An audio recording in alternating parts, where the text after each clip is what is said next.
proof of work doesn't work. Proof of work doesn't work. It's been widely. Ryan, proof of work's been working. Let me finish. Let him Proof finish. of work doesn't Let work. him finish, please.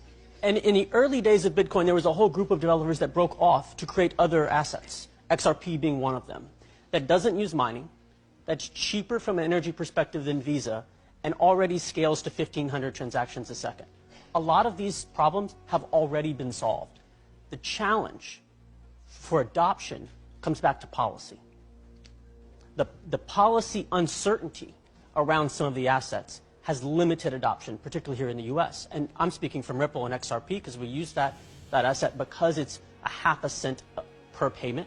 It's basically free. It scales and it's efficient. 1,500 transactions a second at nearly no energy burn. So we're at a point today where there are real solutions to all of these challenges that already exist. Policy has become the challenge. And we heard on the first panel that around centralization on China, and it's going to be a hard pill for Peter to swallow. But 80% of the mining power for Bitcoin is controlled by 6 mining pools, 5 of which are in China. Today, the policy certainty in the US exists for Bitcoin and Ethereum, despite the fact those are China-controlled platforms. So activity goes to those platforms. What we need to do from a policy perspective in the US is look at the places where there are uncertainty. And one place, I'm speaking directly for me here, is XRP, where it looks like Bitcoin.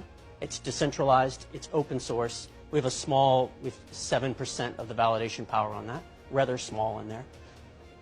Grouping or giving clarity to those ones that are very similar to Bitcoin and Ethereum, that have the same characteristics and should be classified the same way. And then we're creating a level playing field across all the cryptos. I'm not anti-Bitcoin or anti-Ethereum by any means. I think there's a lot of great potential and breakthrough there. But we need to have a level playing field so the market can pick which ones they want to use and not be, as today they are, hindered by regulatory uncertainty.